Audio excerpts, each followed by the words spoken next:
Do you see this right here? I see this. Yeah.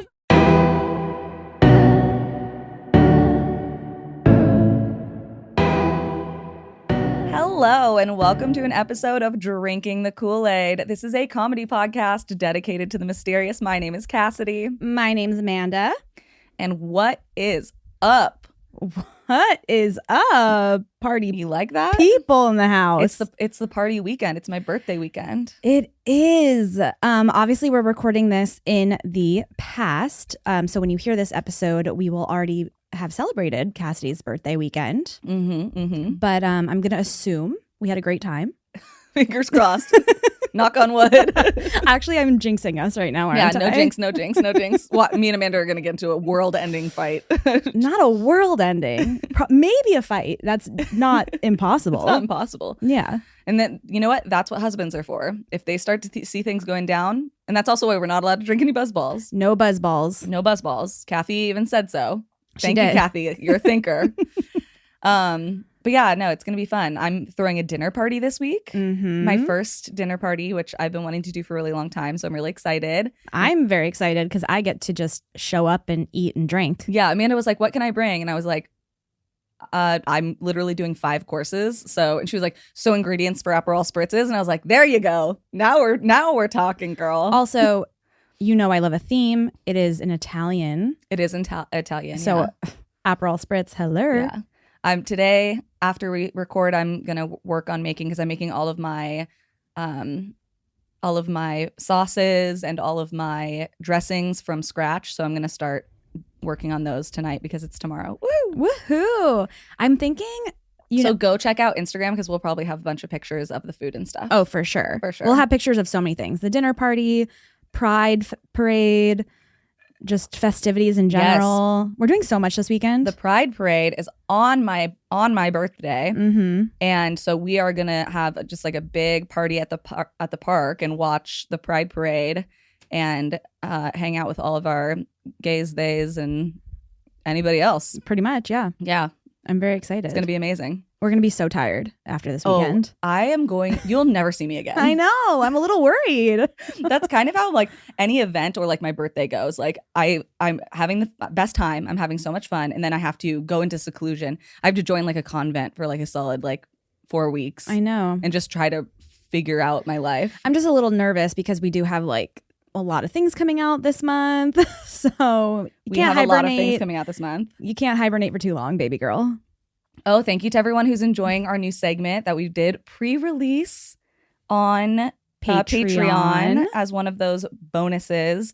If you are looking forward to our new segment, we are going to be dropping a new segment the last week of May. So the last week of May, keep your eye peeled, and then that should become a weekly or bi-weekly release situation. So you will be getting 2 separate days of Drinking the Kool-Aid, and it should just be great for you. It really should be great for you. You should be super excited. You know how people are like, oh, I'm waiting for Wednesday. Okay, well, now you can wait for Monday and Wednesday. Exactly. How about that? That's pretty exciting. That's pretty exciting. And that's a birthday present from Cassidy on her own birthday to you. Do you see how selfless I am? Incredible.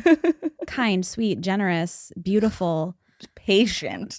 So patient. I was saying things that were true. No, yeah, sorry. I know. And now we were getting into the lies here.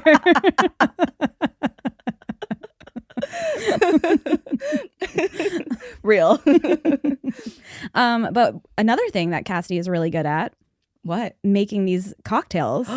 I just made us the most amazing cocktail. Amanda sent me they have to be like AI generated or something. I don't know. I see them on Facebook all the time, and every time I see, they're for sure AI generated. Because it literally, the picture is like a cocktail with like white chocolate on the top, and it's like very creamy looking. And then the ingredients were just vanilla vodka, lemon juice, and simple syrup. Yeah. And I'm looking at it and going, that sounds really good, but and it said like white chocolate drink, and I was like, that doesn't. Where's the chocolate? Where's the white chocolate? But I was like, whatever. That sounds better than white chocolate anyway. Yeah, whatever it was sounded good. So we go and get vanilla vodka, we get lemon juice, and we get simple syrup. I make this little drink. I like kind of figure out, you know, how many shots are versus simple versus the lemon juice it needs. And it tastes exactly like a key lime pie martini. Well, you added coconut water. Well, that I was gonna say. So that is like the first sip. Yeah. It tasted like a key lime pie martini, and I was like, "This is delicious," but like, this is not a drink that we should be drinking while recording. Like too much of, yeah. Yeah, because it tastes too good. It And literally it's just tasted vodka, pretty much. Yeah, exactly. I was like, this is too strong. So I had left a can of coconut water, which Amanda's like, I don't drink coconut water. I'm never gonna drink it. But I left it here like 6 months ago. Yeah. And I just kept forgetting to grab it. And I was like, wait, I'm having a vision. And so I like go in there and I shake it up. I do mine first because I'm not sure if Amanda's gonna like it. Holy guacamole. Yeah. Oh my gosh. If you drink, try this cocktail. It is so good. I did like a shot and a half of vodka, half a shot of simple syrup. I did a lot of lemon juice because we both like it pretty tart. But yeah, lemon juice to taste, I would say, and then top it with some coconut water. It tastes like the most amazing key lime pie you've ever had. And it's vanilla, so good. vanilla vodka. Has to be vanilla vodka. Is the key. We have the vanilla absolute. I believe. Yeah. It's actually going to be difficult for me to not go, oh, every time I take a sip. It's so good. It's literally so good.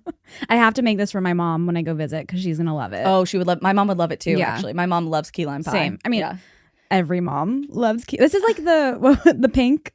Every mom loves pink. Every mom loves pink and green together. No, the singer Pink. Oh, the singer Pink. Yeah. Oh my gosh. Old like Gen X and like young boomers love Pink so much. So every mom loves the singer Pink. And it makes no sense because she's like super liberal and like kind of butch, you know what I mean? And like they historically aren't great with that. But they love her. They're like, she's so badass. Yeah, her and key lime pie. Yeah. Key lime pie's badass. That's why. That's right. Key lime pie rocks a pixie cut like nobody's fucking business. It honestly would, though. It would. Yeah. Key lime pie is serving. Literally. Serving cunt. It's being served. Yeah, that's true. It is being served. So I might have to make a big batch of these for Sunday. So good. Yeah. Very good. I also bought a crossover body bag that's a cooler. Oh, I love that. Yeah. That's so genius. Because I'm going to shove a bunch of fucking drinks in there. As you should. Yeah. Yeah. It's pride, girl. Yeah. That's what we're all about. Can't wait to black out. Can't wait. I do it every year. She does. Her yearly blackout is on my birthday and she's usually not with me. Well, you're always camping. No, I know. That's just why it's funny. I know. I'm excited that you're actually going to be here. I feel like you're not going to get drunk. That's what always happens. May? I don't know. For some reason, the second you throw me into the mix, Amanda's like, I'm good with 3 drinks. But like anytime she goes out with her other friends, she's like, I threw up in the Uber. I had to be carried out of the club. I'm like, girl, what? Maybe I don't want to get hammered in front of you. I want to be a responsible young lady. She's afraid. She's afraid that I'll dump her if maybe if I see her too drunk. She's not afraid her husband's gonna leave her, but she's afraid I'll leave her. That man just cleans up my pee and puke every single time. That's crazy. So, you really nailed it. I know. I did. Good for you.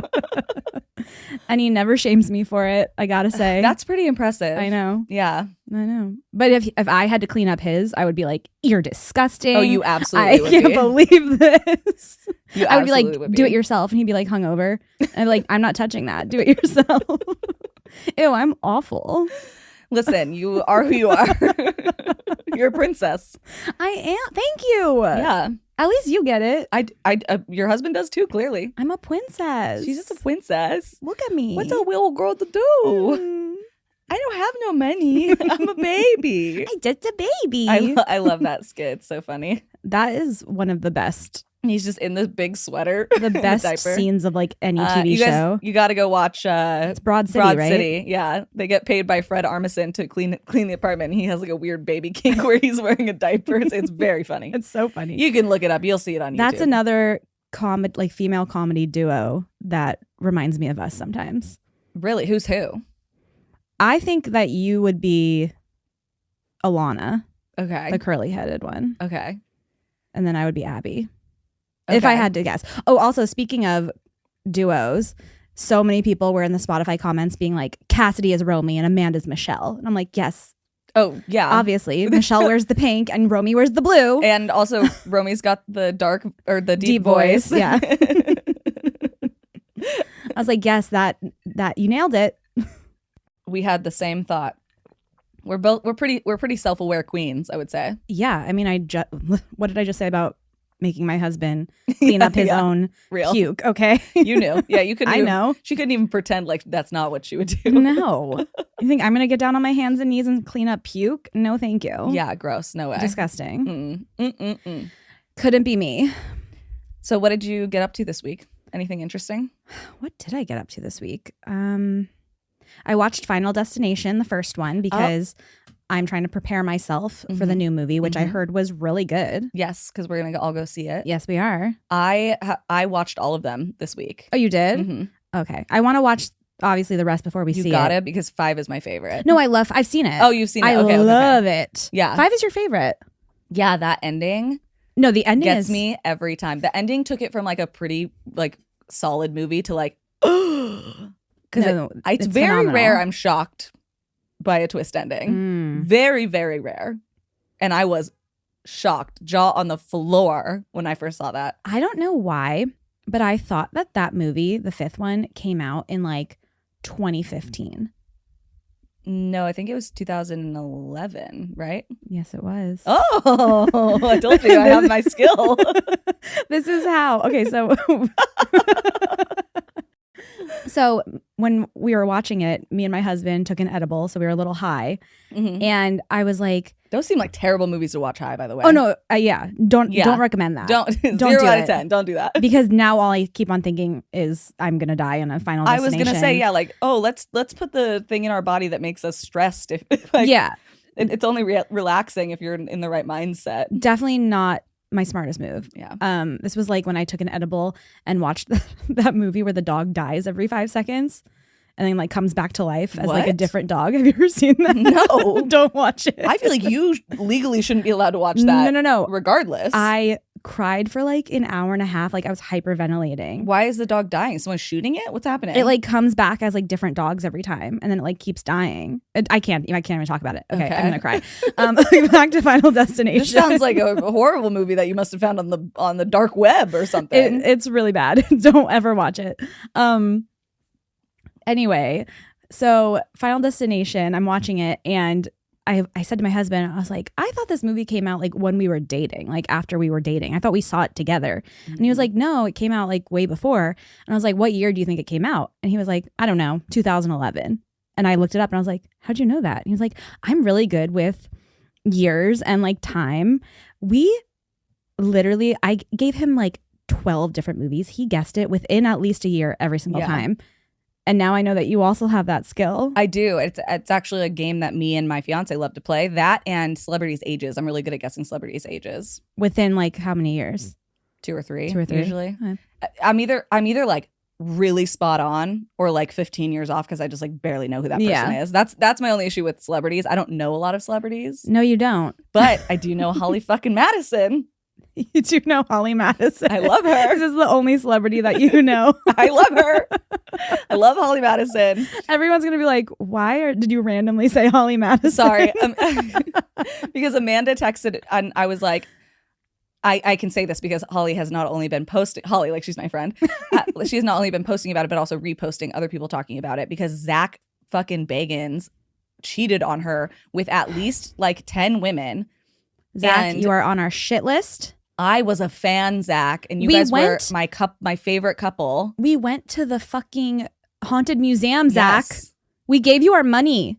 How are you going to do that? But listen, it's Holly over Zach all day long. Yeah, I'll tell you that. But Amanda, I sent this in the group chat, obviously, because this is important information to my life, and I would assume theirs.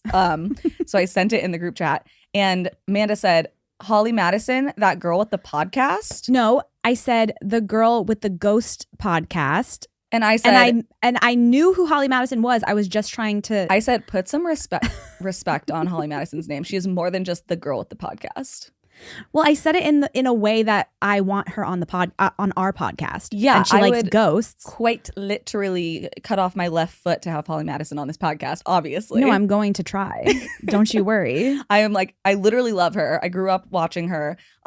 She's just so smart, so cool. Obviously freaking gorgeous. I love the way that she talks about things. I love her. She's a little bizarre, and I love when hot chicks are bizarre. I think that's fucking cool. I think she could be a cool kid.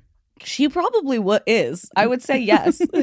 She has like a haunted doll collection, dude. And she also is like, just the way that she speaks about like her time doing that, even like it's all just like so, she's just so smart. She's so smart. And I love a hot, smart weirdo. Oh my gosh. It's like literally my favorite thing in the world. Like goals. That's the one celebrity she knows. Yes, guys. I know her and Kyle Mooney. Those are the and what that, a combination. I was gonna say that is if that isn't the most bisexual woman coded celebrity faves ever. Holly Madison and Kyle Mooney. You mean a gorgeous blonde, perfect woman and genius Kyle Mooney and Kyle Mooney, funny and a little weird looking, a little ugly, maybe one Don't would say. call him Some ugly. would He'll say. never come on. Oh, you're right. You're right. You take that back. I do. I'm sorry. You know I love him. I take it back. Cassie's in love with you, so Hey. please. I mean, play it cool. sorry. Cassie thinks you're really cool. Cassie just thinks that she'd be really normal. She just thinks you're like you. really funny and like, you know, like you guys would like get along. You sound like like when you're in middle school and your friend makes you go talk to like the person that they're into. Oh yeah. To be like, so Stacey, like she like just thinks you're like kind of cool. Hey Trent. So I was like talking to Stacey and like this is like totally random. I don't even know why she said this, but she was like, Trent just has like really pretty eyes. And like I was like, oh my God, he does. You should tell him that. And she was like, no, I could never tell him that. And so like here I am. Like I'm so random. I just felt like I had to tell you. I'm just like so random that like I was like, I have to come over and tell you. Like, what do you think? Do you think Stacey has really pretty eyes? What do you think of Stacey's eyes? Because like I told her like, oh my God, if Trent has pretty eyes, like you have beautiful eyes, girl. And like all I'm picturing is you guys making like a baby. Sorry, this is like so random. With really pretty eyes. Oh my God, this you is know like what so I mean? random. I know that's like so crazy. I'm so crazy. I'm like, that's just random. Tongue out. What was the word? Like we were so obsessed with the word random when we were like in middle school. Yeah. Everything was random. Everything's random. Oh my gosh, that's so random. Everything was either random or legit. Those are the only two options. I still say legit. Like, oh, that was so random. Why did she do that? Or like, oh my God, he's so legit. Like, oh my God. That's like so random that he's that legit. Who would have ever thought? I feel like kids still say random today. Random's definitely making a comeback. Yeah. Like you're so random. Someone said that to me, I think recently, and I was like, what do you mean? Because that was like, how am I random? That was like the quirky girl, like, oh my God, like you like aliens? That's so random. You're so random. You're so random, Amanda. Like that was like the thing. The right? face you're making when you say it though. Because you have to like, okay, you know what I mean? Yeah. Like, you know, like talk out of the side of your mouth. Yeah, because that's like so random. So random. I think there was a TV show I used to watch called So Random. I guarantee you there was. On Disney Channel. Yeah, absolutely. I'm like absolutely. Pretty sure. And it was like super legit. And so random. So random. I love how she's so crazy. Peace sign. Oh, good times. Very good. Ugh. Oh, speaking of random. Yeah? Have you seen that dog in Australia? It was like a puppy. It was like 8 months when it like got like loose, and then just lived for like 512 days in the wild. And people would like get little videos of it on like their trail cams and stuff. And this dog was thriving, and it was a fucking wiener dog. And it was thriving, and they had to trick it to recapture it. And it just wants to be loose so bad. And it looks totally healthy. It's well fed. They were like, mate, we assume that she was making friends with other animals because she's like clearly well groomed and well taken care of. Like she couldn't have done that on her own. So like they're assuming she was like just out there with the dingoes, like fucking wienering it up. I mean, isn't that crazy? They kind of look a little dingo-y. I gotta remember. Well, they're also 2 inches off the ground. Yeah. I gotta remember this dog's name. It's gonna. I literally was like, this is crazy. Like just let her go at this point. I think she just deserves to be free. I know. Now it kind of feels cruel. It feels a little mean to like have her locked up. Yeah. She was clearly don't lock her away. She was living her best life. Like at this point, I think, yeah, because she was like a puppy when she got out. At this point, I think she's literally lived wild longer than she's lived not wild. And I say don't hold her back. Ain't nothing gonna hold me down. Ain't nothing gonna bring me down. Oh, I got to keep on moving. Wow, I like a lot of Hunger Games stuff on TikTok. You sent me so many Hunger Games. Do you even TikToks. watch them? I did watch them. Oh, that's good. When I woke up, because you sent them to me while I was sleeping. Oh, yeah. This wiener dog has survived 500 days. Her name is Valerie. Valerie. Look, she's like healthy. Yeah, she's gorge. And she's on Kangaroo Island off the south coast. Her devastated owners searched for 5 days, reluctantly turning home without her. And then she was there for 500 days. On Kangaroo Island. On Kangaroo Island. Oh, so she's one with the kangaroos. She was fucking living it up, brother. Yeah. She was probably fist fighting kangaroos. She was having the time of her life. Yeah. I'm obsessed with this dog. Also, I love a dog with a human name. Valerie is a very funny is a good dog name. Good name. Especially for a wiener dog. I want to go to Kangaroo Island. That would be nice. Yeah, sure. Why not? No? I don't know. I'm really scared of Australia. You are. I am too. The spiders. Everyone's always like, it's really not that bad, Cass. I've only ever seen like a snake 8 times. I've had like 4 tarantulas in my apartment, and one silly little time a saltwater crocodile almost ate my surfboard or whatever. And I'm like, okay, well, that's too much. And don't for even me. talk about all the disappearances. Ugh, don't even get me started on the jellyfish. I don't want to know. You don't want to know? I don't want to know. You don't want to know. Australia, I love you. I love your people. I love your potatoes. One of our listeners, I sent you the video that they made for us of all the kangaroos in their backyard. Yes, they were like, look at what's over my fence, and then they just put the video. Those chickens, literally, and then they just put the video up, and it's just a bunch of kangaroos. It's like 15 kangaroos just like lounging right behind their house. That's crazy. Yeah, it was crazy. It was crazy. I would love to see that. It would be like how you would see like a deer or whatever. Yeah, here. Yeah. Well, not here. Maybe in like New York. They have deer in Monterey, California. I feel like they have deer at the beach, baby. I saw them. I feel like I haven't seen a deer like since I moved here. Well, how many times have you been in the woods? Like maybe that one time I made you go camping, and like one time in Big Bear with your husband. Yeah. Yeah. So that would probably be why. I stayed closer to the cities. Yes, you do. There's not many deer roaming around here. Exactly. But then I go back to New York. Did we see any elk when we were in Pine, Arizona? Are you kidding me right now? Oh yeah, we almost hit one with our car. Well, you almost hit one with your car. I was in the back seat like a corpse. That was the biggest fucking animal I've ever seen in my entire life, and he was just dead standing. He wasn't dead, he was live, but he was dead center. He was dead center of the road, staring at me with his big ass fucking horns or whatever he had. Antlers. Whatever he had on is what you're whatever he was wearing that day. He was huge. Yeah, they're huge. And he didn't move. No, because they're not scared of you. And I had to swerve my car. They'll fuck up your car before they'll die themselves. The only reason you even knew it was happening was because I had to swerve around his ass, and you probably got thrown from side to side in the back seat. Yeah, because I once again was laying like a corpse in the back seat, going, "Oh my god, it's so dark." And I was just so like, dark. I'm so scared. It's so dark. Amanda's just screaming. Oh my god, horrible. Well, now if we ever go there again, at least I have a different car. Well, we can't ever go there again. Oh, because the cabin's gone. Yeah, because I don't have the cabin anymore. And we would have to try to book that insanely expensive haunted hotel. So expensive. Yeah. But it was really nice in there. Yeah. I would love to stay there. Yeah. But too expensive. Maybe one day. Maybe one day, kids. We don't know. Because that's a fucking cool place. I would like to go back. Yeah. Jerome was really cool. Yeah. I agree. Which you can find our 1 part? Or is it 2 parts for the Jerome video? Is 1 part. Jerome video, 1 part. Go check it out. It was a very fun trip. Yeah, it was our little ghost hunting, exploring a haunted and I saw a ghost. Yes. So you can go hear about the ghost I saw. Yeah. Yeah. And then we got run out of town, basically. We did get run out of town, so go check that out. It's on the Patreon.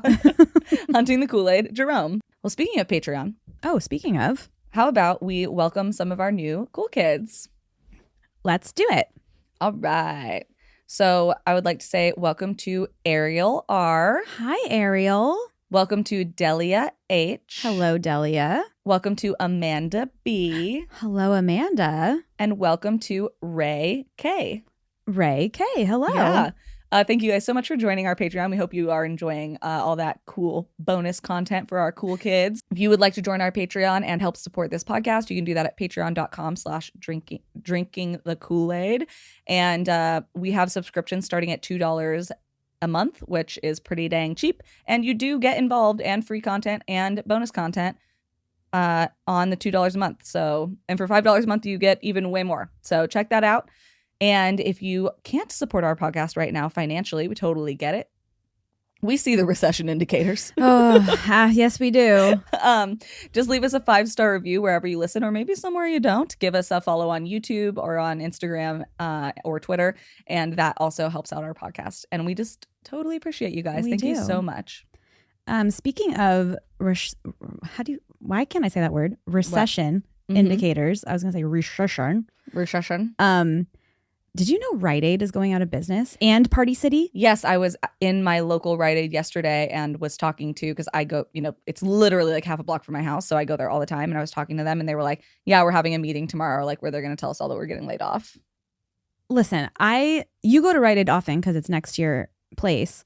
I haven't been to Rite Aid probably in like 7 or 8 years. But when we first moved out here, I used to go all the time. Because you can get anything at Rite Aid. You can get liquor. You can get fake eyelashes. You can get toilet paper. Everything. Well, I was going to say, if you haven't been to Rite Aid in a while, then you'd know that they like barely stock the shelves now. It's like you're so lucky to get what you want. It's really annoying. Between that and Party City, just feels like the end of an era. It is. Unfortunately, capitalism has struck again, everybody. It has. But instead, how about we thank somebody who bought us some beers? Let's thank you. Alexandra Dreams bought us 3 beers and said, "Hello, ladies and fellow Taurin here." Oh. A member of the Bull Gang. First of all, I want to wish Cassidy a very happy birthday. My birthday was April 20th, the first day of Taurus, aka Weed Day, and also Hitler's birthday. Boo. Boo. She said Weed Day. Yay. Hitler's birthday. Boo. Not to mention this year it landed on Easter. I decided to go to the zoo with my family and had a blast. Oh, we went to the zoo for my birthday a couple years ago. That was really fun. That was so fun. That was really fun. I hope Cassidy's birthday is just as good, if not even better, because you deserve it. Enjoy a few beers on me and keep making that awesome content. Much love and support to you both, Alexandra. Aw, that was sweet. Thank you. And happy birthday, belated birthday. Happy birthday. All right. Well, on that note, let's friggin' get started. Let's get started, baby. Yes. Okay. So I have kind of a crazy one today. Okay, I can't wait. It's got everything. It's got true crime. It's got paranormal. It's a lot. I mean, you're speaking my language. Yeah, it is a lot. And it's going to have elements that you've definitely heard of and then elements that you probably have not heard of. Okay. Okay, so we're going to start today with talking about the haunting of Jodi Foster. And no, it's not that Jodi Foster. This lady just happens to have the same name. Cassidy. What? We've covered this. What? I'm just kidding. Shut the fuck up, you asshole. You were waiting to do that. I was. I wanted to give you a little fright. I told Amanda that I was just convinced that we had covered this before, but we haven't. So I was like, whatever. Okay. You got me. You did get me good. I was like, shut the fuck up. You looked at me like, if you fucking say that right now. I was like, I'll quit. I quit. We're no episode this week. All right. So my sources for today are the California Department of Justice, Season 3, Episode 8 of Unsolved Mysteries, and it's like the reboot one that's on Netflix. Nice. Unsolved.com and Wikipedia. Okay. All right, so set the scene. It starts with our single mother, Jodi Foster. She's about 30 years old, and her daughter, who recently turned 3, Hannah. They're driving around looking for available apartments in Chico, California, which is like very northern California. And while driving down a road called Parmack Road, Jodi sees a for rent sign, calls, gets a walkthrough of the building, and turns out apartment 14 is available right away. Perfect. What timing? So this is exactly what she's looking for. And by the end of the week, Jodi and Hannah are moving into the unit. During the move-in process and the walkthrough, Jodi did say that she had like a weird, like ominous type feeling, but they needed this apartment. It was literally perfect. The size, the price, the area was exactly what she was looking for. So she was like, it's probably just anxiety about making such a big decision so quickly. And so she kind of just put it in the back of her head and decides to sign the lease. What would deter you, like if you had a feeling from signing a lease? Would you, just based on like a little ominous feeling? I mean, I have before. Oh, really? I lived in a haunted building. You did? That for is like true. 3 years. And I saw shit all the time. And when I took the walkthrough, I was like, this place is so fucking haunted. Like, it was so clear. And I like that shit. And I had a friend who lived in that building and was like, yeah, it's fucking like he's the one who got me into the building. But I was so desperate because this was when me and Amanda were ending being roommates because she was moving into the apartment basically she's in now with her husband. And I was living alone for the first time. And I was broke. I had like $0. I had just totaled my car. So I didn't even have a car. I had 3 broken ribs and needed to move out in 6 days. I forgot about the broken ribs. But yeah, I did. I signed a lease there and I lived there for almost 3 years. Maybe that's what followed you. I used to see stuff. Just kidding. You've been haunted since I've known you. And I wasn't the only one that would see stuff there.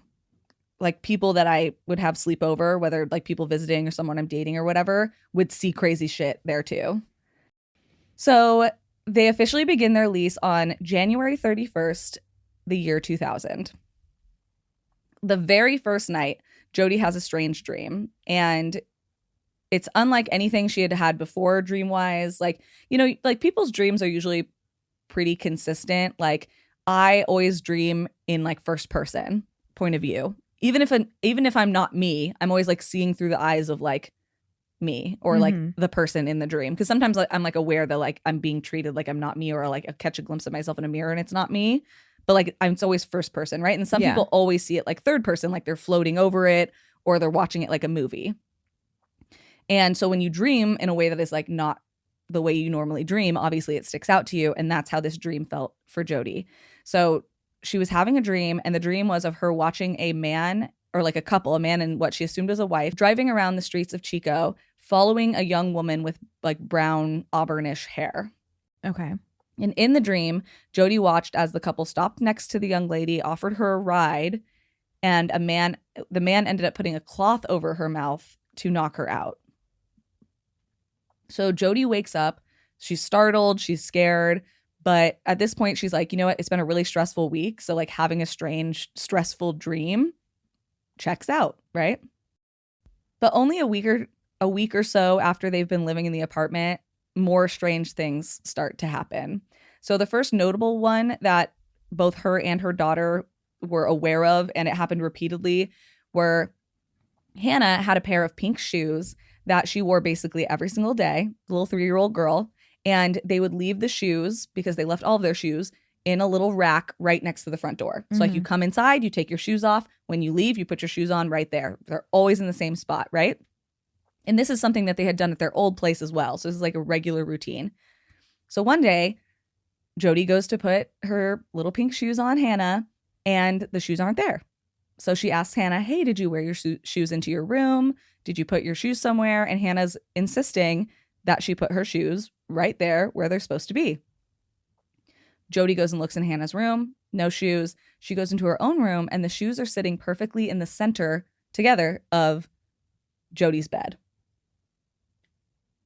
Interesting. Yes. And of course, she asks Hannah if Hannah did this, and Hannah's like, I did not do that. I would never do that. You're not supposed to have shoes on the bed, that type of thing. And this ends up happening multiple days in a row, where she's like, I know, I see the shoes. They're by the front door. We're in the shower. We're getting ready for the day. I'm going to take her to daycare or whatever. And her shoes are gone, and they're in the middle of Jodi's bed. Now, did Jodi believe Hannah? Yes. Oh, okay. Yeah. That's good. Yeah, because there's literally no way Hannah could have done it. Yeah. Like she's like, I was just giving Hannah a bath and getting her ready for the day. Got it. There's literally no way she could have moved the shoes at all. Okay. So of course this like freaks her out. It would freak anybody out. But she tries to just wave it off, and she's like, you know what? Maybe we're just tired. Maybe there's things that I'm not noticing because we're tired and we just moved and like everything's kind of chaotic right now. And God, this is the perfect apartment at the perfect price. I'm a single mother, right? Like she's like 30 or 32 at this point. Like she's like our age, being a single mom of a 3-year-old. Like that's crazy. Yeah. But it seems like no matter how much she checks that the shoes are by the door and Hannah couldn't have moved them, they still end up in the middle of the bed. She also started to notice that when they would come home, the salt and pepper shakers that they had in the middle of like their dining room table would be pushed to the very, very edge of the table, like almost right about to teeter to fall off. And no matter how many times she moved them back to the center, they would always be moved right back to the edge, either when she woke up or when she got home. It's like whatever this is wants to subtly be like, I'm here, bitch. Yeah.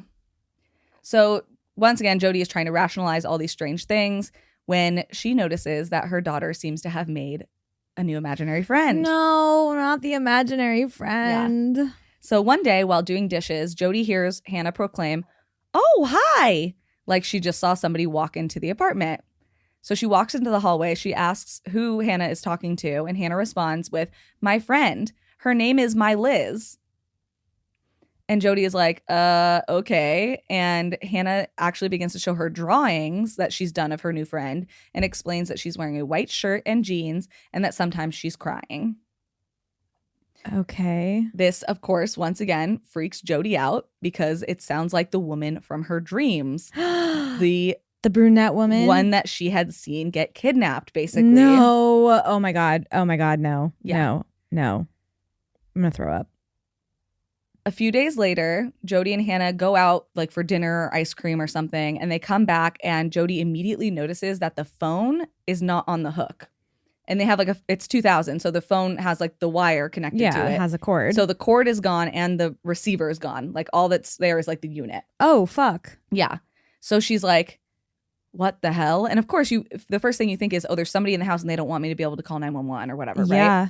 So she's like, stay here to Hannah. And she's like, I'm just going to take a little look around because she literally can't call 911. So she goes to take a look around the apartment. She goes into the back bedroom and there's the phone and the cord is like wrapped around the phone and it's in the middle of the room. So she picks it up, goes and plugs it in and goes to check the rest of the house. When she goes into her daughter's room, into Hannah's room, all of Hannah's toys are piled up in a huge pile. And on top of it is like an Ernie doll, like Bert and Ernie. And there's a noose around its neck. Yeah. So she immediately calls the police. Oh my God. Yeah. This is not a good. It's scary. Friend. Yeah. No. So she calls the police and reports a potential break-in. But she said they didn't really seem that interested or concerned. They kind of were treating her like she was being hysterical or crazy. And they didn't even send out a patrol car. They just took the report over the phone. Yeah.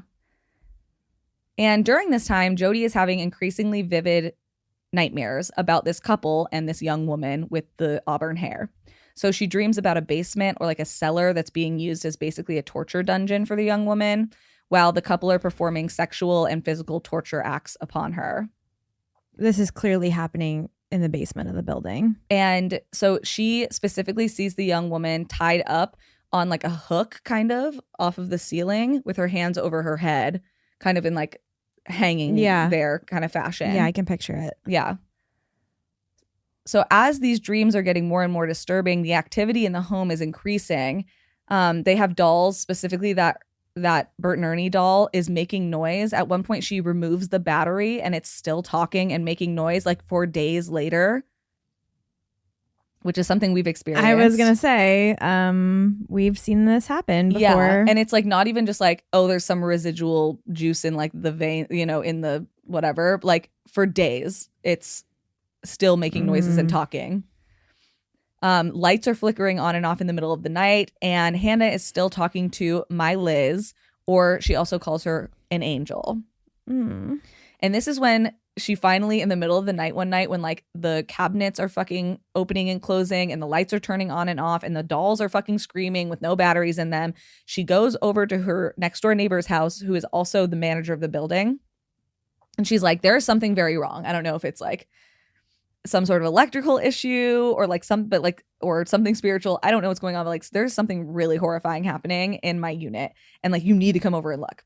So the manager's like an older lady and she has like a little like, probably like a crusty white dog is what I'm imagining. So it was like a little dog that she could like carry, and it's late at night. So she's carrying this dog under her arm and goes into the apartment. The dog jumps down, is barking and growling and snarling. They have like cords like to a lamp that's swinging, like somebody's doing like jump rope with it. The lights are turning on and off. The TV, which was like an old TV that you had to like walk up and flip a switch to turn it on, turned on with static blaring. And Jodi grabs Hannah and is like, we got to get the fuck out of here. So she grabs Hannah. They go down to like the pool area and they just sit there like waiting for the sun to come up because it's the middle of the night and they don't know what to do. But the landlord went into and saw all this. Yes. And then she was just like, Gotta go to bed. Bye. Yeah, basically. Okay, great. So as she's sitting out there by the pool, one of their neighbors walk by, and it's this older guy, and he had lived in the building for over 25 years. So he walks past her, he sees her crying, and then, I'm assuming like Hannah's probably curled up asleep on like a chair out there. And he asks her, hey, do you live in Unit 14? And when Jodi says yes, he replies that he's not surprised because nobody stays in that unit very long, not after the young woman who disappeared back in the 70s lived there. He said that he couldn't remember the young woman's name, but he knew that her boyfriend had reported her missing and that there was never a sign of her ever again. What year was Jodi and Hannah in there? Like the 90s? 2000. Oh, 2000. Okay. Yeah. So this is like 25-ish years later. Okay. So Jodi was obviously afraid that something bad was going to happen to Hannah, and they ended up moving out of the unit after only 3 months at the apartment building.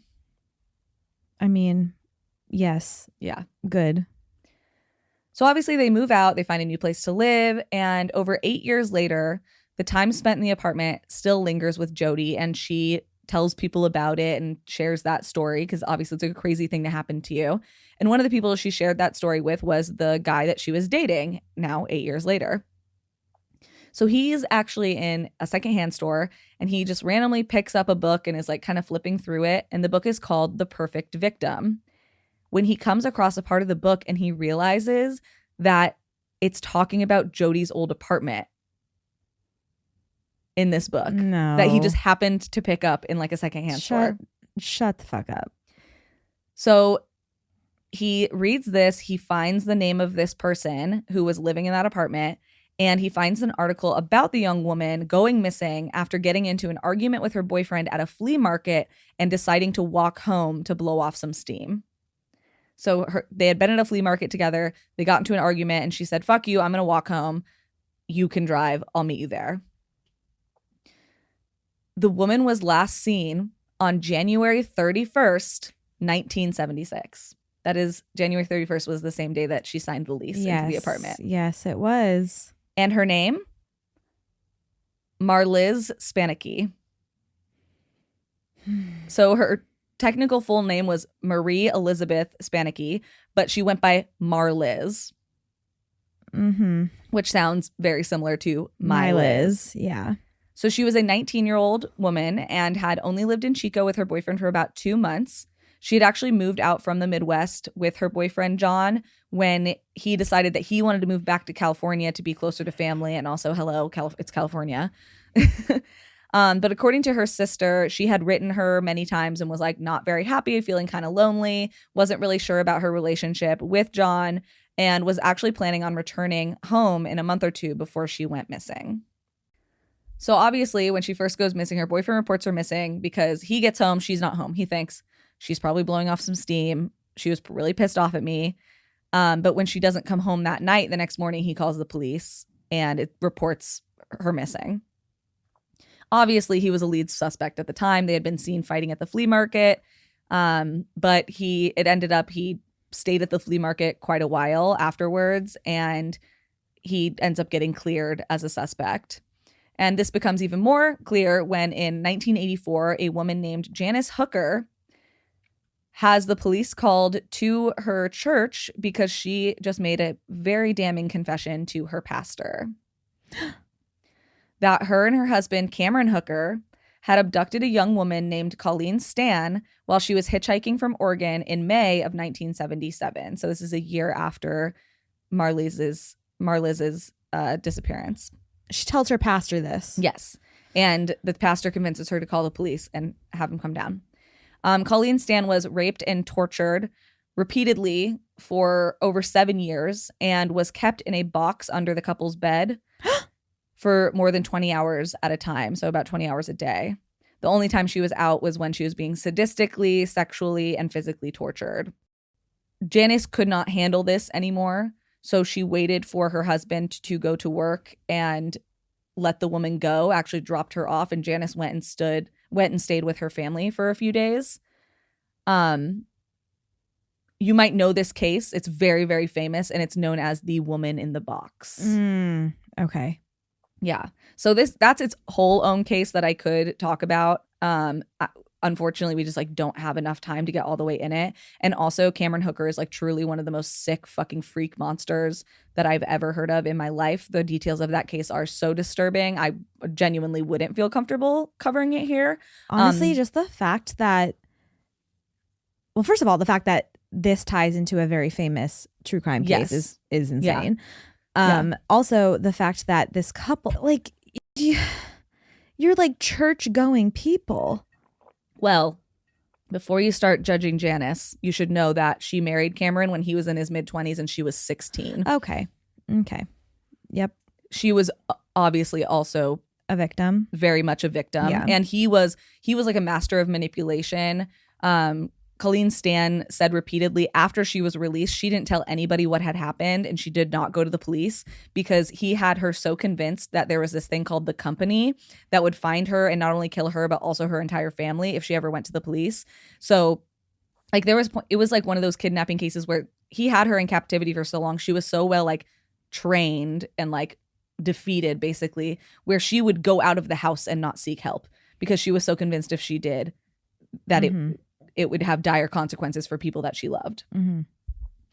And like I said, the things that he did to this poor woman are so horrible. I will not repeat them here. She is interviewed in the Unsolved Mysteries episode, and she just seems like such a lovely, I like the way that she has healed is like very impressive, Colleen Stan. So, and just even that she has like the mental fortitude to discuss these things in the episode. And if you want to know more details about this, there's a million documentaries, and even in this episode they do dive in more into what Cameron Hooker really did. Okay, wait. So the imaginary friend. Just wait. Okay. So Janice also claims that her husband abducted and killed a woman named Marlise on January 31st, 1976. So Janice claims that they saw her walking, they offered her a ride, and because Marlise saw Janice in the passenger seat, she was like, oh, this is safe. Like, this is a woman who's like, at the time Janice was 17 and Marliz is 19. Yeah. So she's like, oh, this is like just a young couple, like they're cool and normal, right? I think that's how a lot of murderous couples would lure people in, yeah, absolutely, because they would be like, oh, look, it's just a woman. Yeah. So Cameron begins to ask her questions, and when he realizes that not only is she new in town, she doesn't know anybody in town, and that her and her boyfriend had just gotten into a fight, he puts two and two together that this is a perfect victim. And he wanted to keep her in the basement, which was fashioned into sort of a dungeon where he would torture and rape her for hours. He did end up knocking her out with a cloth soaked in ether. The dream. And he would continue knocking her out because Cameron didn't want people to hear her screaming while he tortured her. So he kept her in like kind of a half awake state. He ends up accidentally killing her after attempting to sever her vocal cords and botching it. Janice did aid him in trying to sever her vocal cords and not kill her, but she was bleeding so much that he does end up tying a noose around her neck and hanging her to death. Severing her vocal cords? Yes, so she couldn't scream anymore. Oh. Okay. Yeah. Oh my God. Once again, he's a sick fuck. This guy's like literally, by the way, he's still alive. So then Janice aided Cameron in taking her body into the woods and burying her in a shallow grave. After this confession, Cameron was put on trial for the 7-year imprisonment, torture, and rape of Colleen and was sentenced to 104 years in prison. But because the police were unable to locate Marliz's body and the only evidence they had against him was Janice's testimony, they decided to not charge him with that. No. And Janice herself, she bargained for complete immunity from all charges in the abduction and all the cases in exchange for her testimony. Because like I said, she was 16 when they got married and only 17 when the alleged murder happened. She was a teenager. I know, but... And he was scary. He was abusive. Don't get me wrong. Like, I think there is like a little bit of like obviously personal responsibility involved in these kinds of stories. Like she aided him in severing the vocal cords. Because he basically was like, I'm going to kill you if you don't. I mean, that's what she says. I know, right? I know. She is also a victim in this, for sure. A lot of people don't feel that way. But when it's tough. Well, the second I found out her age, I was like, are you joking? She's 16 years old. Yeah. And that means her brain is like not fully developed. They got married when she was 16. That means he probably started dating her when she was 13 or 14 and he was 22. Yeah. Like she never had a chance. No, I know. Yeah. And clearly she's not a danger to other people. She's been free since then and has no other criminal issues. Yeah. And she clearly had a lot of guilt, and that's why she came confessed. Forward. Yeah. Like she's the only reason he got caught. And she released Colleen. Colleen would have been still in prison. She released her. Yeah. So Jodi learns all of this from these articles that she looks up after she sees, or after her boyfriend sees like this section of the book being like, oh, it's also released to, or it's also linked to this disappearance of this woman, Marliz. And they don't know though, because they never found the body, right? And after Jodi learns all of this, she decides to show a photo of Marliz to her daughter, Hannah, who is now like 11, 12. And the second that Hannah sees the photo, she says, oh my gosh, that's the girl that was my friend that was in our house when we were younger, my Liz. And her dreams continue. Jodi's dreams continue. Years later. Yes. So these dreams are different than the old ones. She's seeing like a couple in the woods and she's getting flashes of numbers. Specifically, the numbers are 35.76 and A17. And these are popping up repeatedly in these dreams that she's having set in the woods, almost like she's flying over the woods, searching like she's a helicopter. Okay. In these dreams, she is, like I said, witnessing a tall man and a shorter woman, like she's describing them to a T, and they are doing something in these sort of like coordinates or numbers that she is seeing. Mm-hmm. She calls the police and she's like, hey, I know this sounds crazy. I think it was like the Red Hook Police Department or whatever. And she calls him. She's like, I know this sounds crazy, but I have like these dreams I'm having about this case about Marliz. And little did she know, just a month earlier, the police had reopened the cold case of Marliz's disappearance. Just like randomly? To the point that the police were like, oh, this person might be involved. Oh, yeah. And so they decide to meet up with her and she tells them all about her dreams. She tells them about the haunting of the house. And she's like, I know I sound fucking batty. Tells them all about it and tells them the numbers 35.76, A17. I'm seeing this over and over and over again. This absolutely freaked out the cops because they had been using like a tracking technology based on where Janice thought Marliz's body was and the distance from the house out to where she was explaining it. And they had found that it would most likely be off of a very small road that goes through the woods called the A17. And the coordinates that they had been looking at were like 3677. So like just barely off the numbers that she gave them. So they like at first were like, this person has to be involved or something. Yeah. And it, like I said, freaked them out. And actually not until the Unsolved Mysteries episode did Jodi even know that is what happened. She met up with one of the retired police chiefs in like whenever this came out in like 2021. And he was like, yeah, you freaked us out. Like we thought you were either involved or like something weird was going on because how were you so close to the area that we had decided to check? And how did you know about A17? Like it's not even like a major highway or something, right? Yeah. Unfortunately, they were never able to recover Marliz's body and Cameron was never charged with her murder. Cameron Hooker was never charged. So Jodi believes that Marliz wants to be found and that her soul/spirit is reaching out to people in that apartment in an attempt to have her body returned to her family, who have and still are tirelessly searching for her nearly 50 years later. Why didn't those coordinates match where her body was? They just didn't find it. I mean, at this point, too, you have to imagine they're just looking for bones. Yeah. So Marliz, or Mary Elizabeth Spanicki's missing persons case and murder case are both still active and open. As of right now, Cameron Hooker has been granted parole.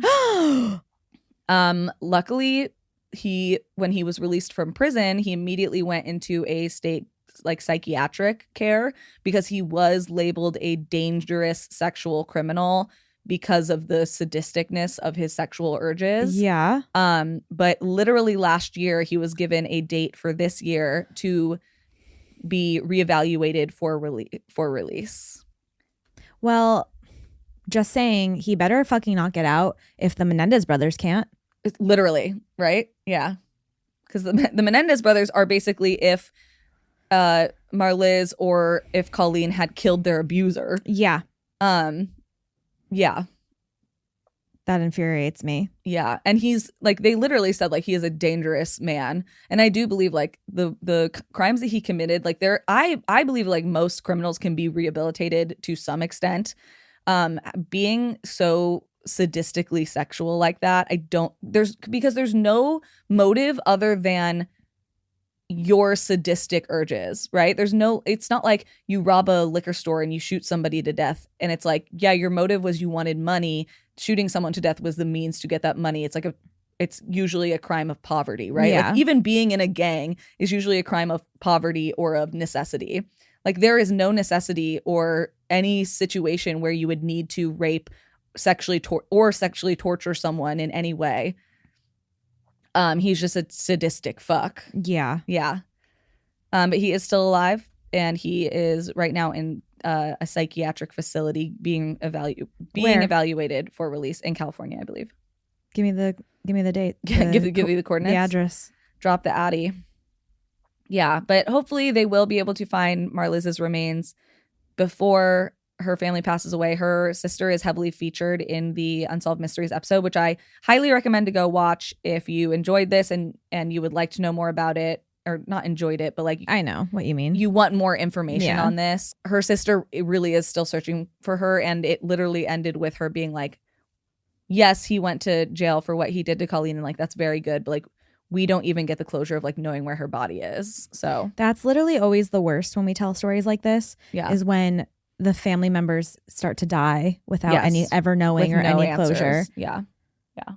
I don't think I've ever seen a case of like psychic or haunting that was so clear. Yeah. Like that's crazy. Yeah. And she wasn't even like, because like we've told stories where, you know, a psychic has helped to, you know, close a case or help the police. Yeah. But this woman was not a psychic. She was just like, I'm just having these dreams. Like, this is. She said, she was like, I do believe that like me and my daughter are like obviously more sensitive or whatever. For sure. It's just so crazy. I mean, there's nothing like a child's intuition and a child seeing things, and like, how do you not believe that? Yeah. And there was tons of people who saw, like, witnesses, obviously, that like the old man or the manager of the building, like, that were also involved. Yeah. No, that was Marliz literally being like, hey, I'm making as much fucking commotion and noise as possible to try to get you guys to see.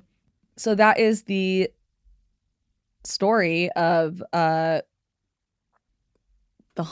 haunting of Jodi Foster and her daughter that was by a missing woman by the name of Mary Elizabeth Spenicky, or Marliz as everybody called her, who went missing almost 50 years ago and has not been found.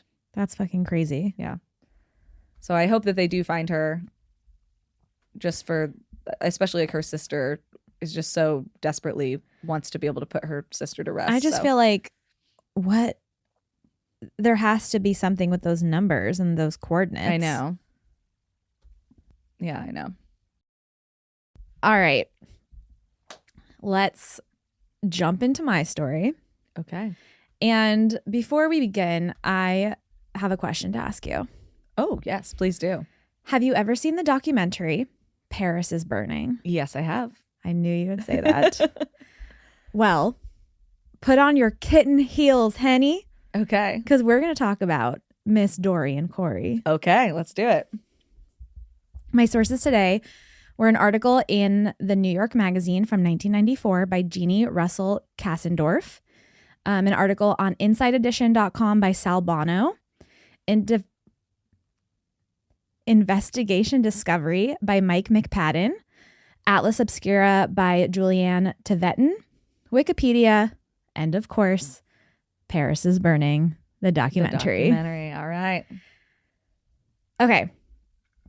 So I literally loved this documentary so fucking much. It's like one of the like quintessential like documentaries, I feel like. This was one of the best things I've ever seen. Yeah. This is what I was watching when I texted you when I said, I'm watching the best documentary ever. Yes, like that makes sense. She literally did text me that and I said, oh, what is it? And she goes, I literally can't tell you. I loved it so much. I literally can't tell you. I literally cannot say a word. But if you don't know what Paris is Burning is, it's all about the ball or ballroom culture and drag and like the queer community in New York City in the mid to late 80s. The director, Jeannie Livingston, she was this, white lesbian woman living in New York City. And she kind of just like fell into like seeing what this ballroom culture was. And she just became enamored with it. And it's a great story for Pride Week. I know. Yeah. Remember, everybody, the first Pride ever was a riot. That's true. Mm-hmm. Yes, it was. No cops at Pride. Okay. So she becomes enamored with this ballroom like culture in Harlem specifically. That's where this is. So she decides that she's going to like film specific people and do interviews with all these different drag queens and, film exactly what this community does during these balls. And she filmed this over the course of 7 years. Mm-hmm. So that whole documentary was a 7-year in the making. Honestly, people who make documentaries are like so patient because it is such a labor of love. And a lot of the times they're filmed over like a decade or sometimes more. Yeah. And like that is so, just the commitment is astounding to me. Like especially in our culture nowadays, we just are so like instant gratification. Yeah. Like remember when we were watching The Staircase and we were like, damn, this is like taking place over such a large period of time. Long time. Yeah. That's a great documentary too. That is a great one. So Jeannie really got to know like the ins and outs of this culture. She got to know the specific people that she highlighted in the film. And of course, Miss Dorian Corey was one of them. Mm-hmm. So throughout this story, I'm going to discuss a lot of like what is shown and said in the film. But most of the focus will be on Dorian Corey. Okay. But the film is just so fucking good that it's like you can't. Yeah, go watch it. You can't not talk about it. Where's it streaming on? On Max. Perfect. Go watch it. If you have HBO Max, go watch it. It's going back to HBO Max, by the way. Oh, I heard about that. Yeah. They couldn't stay away. Couldn't stay away. They said, ooh, that HBO's calling my name, baby. I support that fully, to be honest. Soon it'll be Twitter again. Maybe. Fingers crossed. If you're in line, stay in line. Okay. So Dorian Corey was born on June 6th, 1937 in Buffalo, New York. Her parents were Franklin Legg and Mary Fox Clark. And they actually had her out of wedlock, which was obviously like a big no-no back then. Mm-hmm. It was something that people really looked down upon. And Dorian kind of just like followed that path moving forward in her life. She was doing things that most people at the time and still today look down upon and consider scandalous. Yeah, and didn't like being a drag queen or a transgender woman. Mm-hmm. So she did come out as trans once she moved to New York City, like a little bit, not like pretty early in her life, like late teens, early 20s. Okay. But in the documentary, a lot of the girls that are being interviewed, they would refer to themselves as drag queens or transvestites because the term transgender wasn't commonly used until the 1990s, like in the mid 1990s. Yeah, of course. I mean, language evolves so much and it's usually just to be either more inclusive or more specific. So I just thought it was really interesting and also, quite sad that before the 1990s, they really like people that were trans and were like, I feel a certain way. Yeah. They didn't really have a word that they could use to describe themselves yet. So the word was actually, I looked it up. It was in 1965 was the first time that it was like coined as a word, but people didn't use it until the 1990s. Got it. Okay. Sorry, I was looking up the exact definition of transvestite. Oh. I thought you were looking up like when it came out. No. Which is a person who dresses in clothes primarily associated with the other sex, typically used of a man. Which is drag. Yes. Yeah. So that's why like a lot of these ladies in the documentary, they were trans, but they would just call themselves drag queens or transvestites because they didn't really have a word. Yeah, the language didn't exist yet. Yeah. Which also, by the way, they were drag queens as well because anyone could be a drag queen. Yeah, I mean, we've learned that from RuPaul's Drag Race. Yes. There's been multiple queens who have come out as trans after the fact or during their experience. Rest in peace, Jiggly Caliente, actually, who just died. Oh my gosh. Yeah. What happened? I believe she had diabetes and she lost her leg and it got amputated. And then a couple days later, she died from complications. Infection it just happened like 2 weeks ago. That is so And she was sad. one of my favorite queens from That's RuPaul. really sad. Yeah. Rest in peace. So Dorian, she knew from a very young age that she wanted to be a performer and she loved fashion. So like I said, she moved to New York City. That's kind of when she came out. And that's when she begins to pursue a degree in art at the Parsons School of Design. Very prestigious. I know. And as we know from RuPaul's Drag Race, a lot of queens tend to sew their own costumes, create their own looks. Yeah, absolutely. And this really would help Dorian Corey later, obviously, in her drag career, because she was really good at creating her own costumes. Well, that's like such a huge part of the artistry of drag is like creating your own costume. Well, if you watch Paris is Burning, Dorian Corey literally talks about how, when she started in drag when she was younger, because when Paris is Burning, when she's being interviewed, she's like 50. Yeah. And she's like, I made my own costumes myself and I still do. And that was kind of like the fun of drag. And all these other queens will just acquire or steal pieces because they want to look rich. They want to look fancy. Yeah. But I was like, honestly, my favorite part of drag and Drag Race and stuff is watching the queens make the costumes themselves. Yeah, I love that part. It's the artistry of it. Yeah. If you've ever seen RuPaul's Drag Race, you will see that a lot of the people that don't know how to sew and don't know how to make their costumes, they typically don't win. Yeah, they fail. Yeah, because they have a lot of issues. Yeah. All right, so it's the 1950s. Dorian is living in New York City. She's in fashion school. And this is when she gets super involved in this ballroom culture scene. Okay. So the ballroom culture was originated by Black and Latino queer people. It was kind of like an underground queer performance-based show nightclub where, all these people would go and they would perform and there were crowds of people cheering for them and they would compete for trophies. And it just looked like so much freaking fun. Yeah. Like I was watching the documentary like I need to be in that room. Yeah. The energy is so high. Yeah, and this is like before like the big commodification of drag. Which you know how I feel about drag shows. No, I know. My favorite thing ever. So if you're big into Drag Race and drag culture like I am, you know terms like a house, a mother, categories. And if you don't know, I'll give you kind of like a little rundown. So a house is founded by a drag queen. So typically whatever their drag name is will be the name of the house. For example, Dorian Corey founded the House of Corey. And in this House of Corey, she would have her drag children. So she was obviously the mother. And she would take her children under her wing, teach them everything she knew, and be there for them to take care of them. So a house was described in the documentary by Dorian Corey herself as being like a gay street gang. But it's also described as being like your family. So most of these people at the time, they had nowhere to go. Yeah, it's like a cooler version of like a frat house or like a literally sorority house. Yes. So these people, they're in Harlem. A lot of them were very poor, came from very poor families. They had nowhere to go. They had nowhere to turn to. Typically, when they came out as gay to their family, they would be thrown out. Yeah. Their family would not want to communicate with them any longer. So they would, they were like, I don't have my birth family anymore. So now they have their chosen family, which was their house.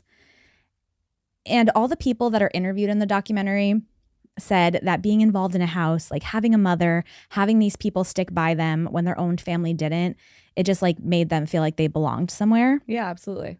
And on top of that, being involved in the ballroom scene specifically was another form of feeling like they belonged. Mm-hmm. So they said a ball was where you could go and be who you truly want to be, even if it was just for one night. Yes. I know. I literally was bawling my eyes out this entire documentary. I mean, that documentary is, yeah. So the balls, like I said, would have categories, which is another term often used on Drag Race. So one example from Paris's Burning is the category is schoolgirl, schoolboy realness. Okay. And then whoever was competing that night would have to dress up in their version of a schoolgirl or schoolboy and walk the runway for the judges. Makes sense. So a category could be literally anything. Like, I think I'm serving car mechanic chic today. You know, that's exactly what I was thinking. And then you said it for me. So thank you so much. So Dorian also talked about how most of the people in the scene, like I said before, in Harlem were very poor. A lot of them didn't have a home. But then when they went to a ball, they would get to live out these fantasies of being whoever they wanted to be. They could be the CEO of a large, Fortune 500 company or whatever. Like it's giving like office siren realness or whatever. Yeah. So to quote her, she says, "In real life, you can't get a job as an executive unless you have the educational background and opportunity. Now, the fact that you are not an executive is merely because of the social standing of life. That is just the pure thing. Black people have a hard time getting anywhere, and those that do are usually straight. In a ballroom, you can be anything you want. You're not really an executive, but you're looking like an executive. And therefore, you're showing the straight world that I can be an executive. If I had the opportunity, I could be one because I can look like one." That's right. So Dorian, she gets involved in the ballrooms very early on, and she becomes like a very significant person in developing the art of voguing, which was just another thing that they would do at these balls. Just once again, another example of like Black queer people creating something that becomes mainstream. Yes. A la Madonna, obviously. Yeah. Well, like they created voguing. They created ballroom culture. Who has ballroom culture now? White people. Yeah. White rich people. So once again, we steal everything from people. So the term voguing obviously comes from Vogue magazine. And it was basically they would take the movements, which were these like sharp, intense, and like kind of strange poses that the models would do in these magazines, and they would turn them into a dancing art form, which I just thought was so cool. Yeah. So we have Dorian Corey. She's iconic. She's legendary. And I just want to play a clip of her describing what reading and shade is in the documentary, because I feel like this really like can capture the essence of her personality. Yeah. And it's so funny. Like these are like terms that are so extremely mainstream now, like reading so someone mainstream. To filth and like throwing shade. Like, and these are things that like, once again, we would not have without the Black queer community. Yes. So this is her definition of reading and shade. Shade comes from reading. Reading came first. Reading is the real art form of insult. You get in a smart crack and everyone laughs and kikis because you found a flaw and exaggerated it, then you've got a good read going. They may call you a faggot or a drag queen. You find something to call them. But then when you are all of the same thing, then you have to go to the fine point. In other words, if I'm a Black queen and you're a Black queen, we can't call each other Black queens because we're both Black queens. That's not a read, that's just a fact. So then we talk about your ridiculous shape, your saggy face, your tacky clothes. Then reading became a developed form where it became shade. Shade is, I don't tell you you're ugly, but I don't have to tell you because you know you're ugly. And that's shade. Like, are you fucking kidding me? What a fucking icon. So now that I've kind of recapped this entire documentary for you, which I literally could talk about it for probably another hour because I loved it so fucking much. Totally. But we're kind of going to get into a different aspect of this story now. So unfortunately, like way too many queer people back in the 80s, Dorian Corey did get sick from AIDS and passed away on August 29th, 1993 at the age of 56. And this was only 3 years after Paris is Burning was released. Yes. So after her death, her good friend and fellow drag queen, Lois Taylor, who was actually the person that took care of Dorian for the last 3 years of her life, She was literally by her side the entire time. She had basically given Lois permission to go through her wardrobe and sell all her costumes, which of course she had a ton of. Yeah. And probably, I mean, they were iconic.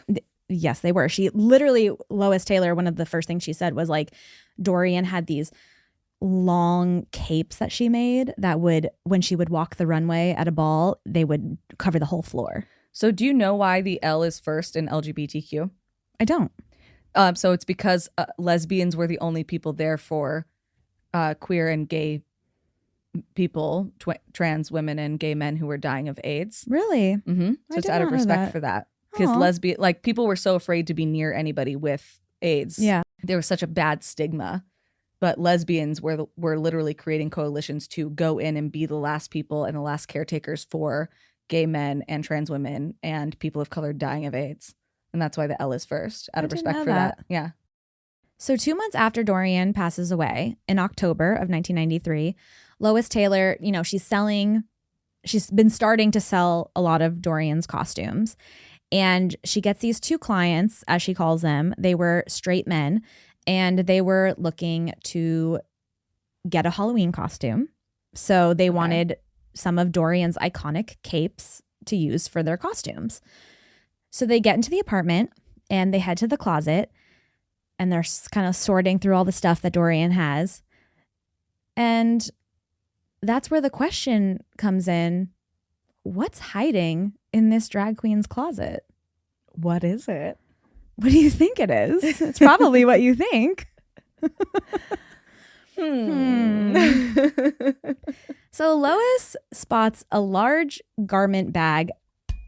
I kind of got differing reports of this. It was either a large garment bag in the bottom of the closet that was like folded over, or it was a garment bag inside of like a trunk, like a wardrobe. Okay. So those were the 2 differing reports. I think it was in a trunk though. So she tries to pull it out and see what's inside, but it was way too heavy for her to even move. Mm-hmm.